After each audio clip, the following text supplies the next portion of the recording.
নমস্কাৰ এই মুহূৰ্তত জনাইছো অসমৰ প্ৰত্যেকগৰাকী জনসাধাৰণৰ বাবে কেইবাটাও গুৰুত্বপূৰ্ণ খবৰ। আজি হৈছে 28 জুন। আজিৰ দিনটোতে অসমৰ লগতে ভাৰতবৰ্ষৰ বিভিন্ন প্ৰান্তৰ পৰা কেইবাটাও গুৰুত্বপূৰ্ণ খবৰ যুগুত কৰা হৈছে। এই মুহূৰ্তত জনাইছো আজিৰ প্ৰথমটো খবৰ। আজিৰ প্ৰথমটো খবৰেই ৰাজ্যবাসীৰ বাবে এটা ডাঙৰ খবৰ। ৰেচন কাৰ্ডৰ হিতাধিকাৰীসকলৰ বাবে আন এক ডাঙৰ খবৰ। আপোনাৰ পৰিয়ালৰ কোনো লোকৰ নাম ৰেচন কাৰ্ডত অন্তৰ্ভুক্ত হোৱা নাই নেকি? পৰিয়ালৰ প্ৰতিগৰাকী সদস্যই এতিয়াৰে পৰা লাভ কৰিবলৈ সক্ষম হ'ব ৰেচন কাৰ্ডত নাম থকা প্ৰতিটো পৰিয়ালে লাভ কৰিব ৰেচনৰ সামগ্ৰী আৰু নাম নথকা সদস্যৰ নামো অন্তৰ্ভুক্ত কৰিব পাৰিব ৰেচন কাৰ্ডত।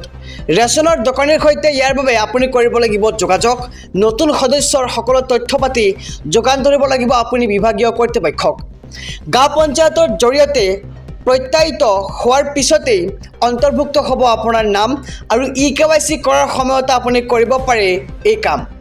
যদি কোনো লোকৰ মৃত্যু হৈছে তেনেহ'লে কৰ্তন কৰিব পাৰিব আপুনি ৰেচন কাৰ্ডৰ পৰা আপোনাৰ পৰিয়ালৰ সদস্যৰ নাম আৰু নতুন অন্তৰ্ভুক্তি আৰু কৰ্তন কৰিব পাৰিব আপোনাৰ ৰেচন কাৰ্ডৰ সদস্যৰ নাম আৰু আবেদন প্ৰক্ৰিয়া সম্পূৰ্ণ হোৱাৰ পিছতেই নতুন সদস্যই লাভ কৰিব 5 কেজিকৈ চাউল আৰু ৰেচন কাৰ্ডৰ হিতাধিকাৰীসকলৰ বাবে আন এক ডাঙৰ খবৰ আহিছে। আমি খবৰটো জনাইছোঁ SB অসম মিডিয়াৰ সমূহ দৰ্শকক।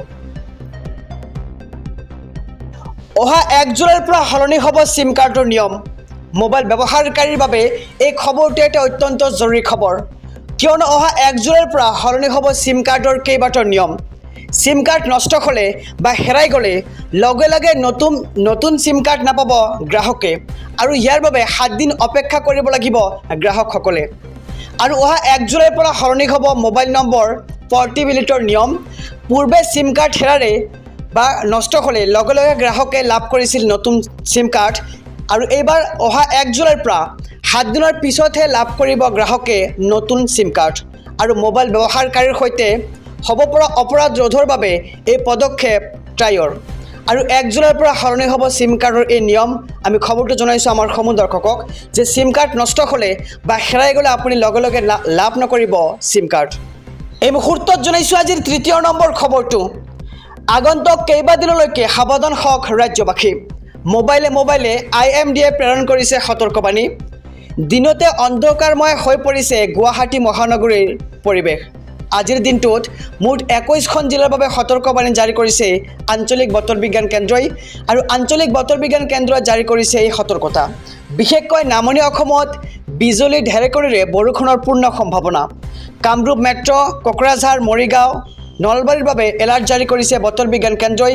তামুলপুৰ, ওদালগুৰি, বজালি, বাক্সা, বৰপেটাৰ বাবেও এলাৰ্ট জাৰি কৰিছে বতৰ বিজ্ঞান কেন্দ্ৰই।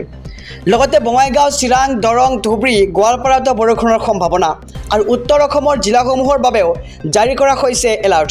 আৰু শুক্ৰবাৰৰ পৰা কেইবাখনো জিলাত বতৰে ল'ব অধিক ভয়াৱহ ৰূপ আৰু আগন্তুক কেইবাদিনলৈ বহুকেইখন জিলাত অৰেঞ্জ এলাৰ্ট জাৰি কৰিছে বতৰ বিজ্ঞান কেন্দ্ৰই। গাজনি ঢেৰেকণিৰ সমান্তৰালকৈ তীব্ৰ গতিত বলিব প্ৰচণ্ড বতাহ আৰু প্ৰচণ্ড ধুমুহা বৰষুণে জোকাৰি যাব ৰাজ্যৰ প্ৰায় প্ৰতিটো প্ৰান্ত আৰু আগন্তুক কেইবাদিনলৈকে সাৱধান হৈ থাকক ৰাজ্যবাসী। ৰাজ্যবাসীৰ বাবে এটা ভাল খবৰ। ৰেচন কাৰ্ড অৰুণোদয় আঁচনিক লৈ হিমন্ত বিশ্ব শৰ্মা কেবিনেটৰ ডাঙৰ সিদ্ধান্ত। ঘৰে ঘৰে অৰুণোদয় আঁচনি দিয়াৰ চেষ্টা চলাব এইবাৰ চৰকাৰে। অৰুণোদয় আঁচনি নোপোৱাকৈ কোনো যোগ্য পৰিয়াল নাথাকিব বুলি মন্তব্য কৰা হয় কেবিনেটত। অৰুণোদয় আঁচনি নোপোৱাকৈ কোনো যোগ্য পৰিয়াল এতিয়া নাথাকিব আৰু অৰুণোদয় আঁচনি লাভৰ বাবে চলোৱা হ'ব পৰিয়ালভিত্তিক জৰীপ আৰু ইয়াৰ বাবে গঠন কৰিব বিশেষ কমিটিৰ পৰামৰ্শ মতে প্ৰস্তুত কৰা হ'ব তালিকা। কোন পৰিয়ালে লাভ কৰিব তালিকা পৰামৰ্শ দিব কমিটিয়ে আৰু কমিটিয়ে এমাহৰ ভিতৰত দিব লাগিব পৰামৰ্শ।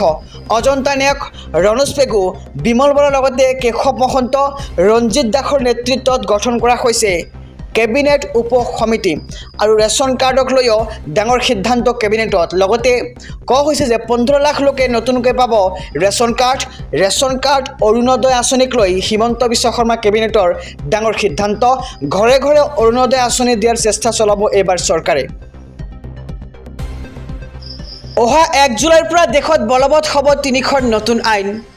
দেশত অন্ত পৰিল IPC আৰু CRPC।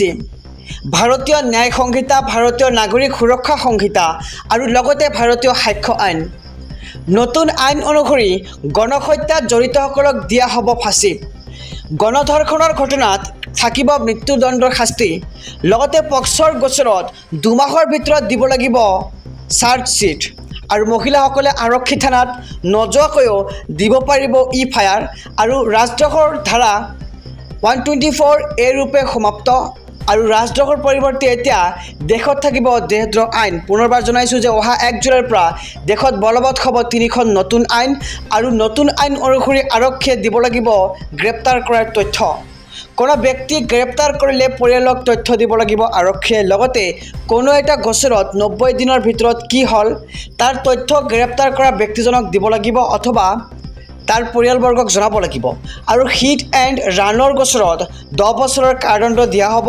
লগতে কিশোৰীৰ সৈতে ধৰ্ষণত জড়িত হ'লে যাৱজ্জীৱন কাৰাদণ্ড দিয়া হ'ব। আৰু সন্ত্ৰাসবাদক লৈও দেশত আহি গ'ল কঠোৰ আইন। অহা 1 জুলাইৰ পৰা বলবৎ হ'ব এই আইনসমূহ। আৰু মানৱ অধিকাৰৰ নামত সন্ত্ৰাসবাদক এতিয়াৰে পৰা দিব নোৱাৰিব নিৰাপত্তা।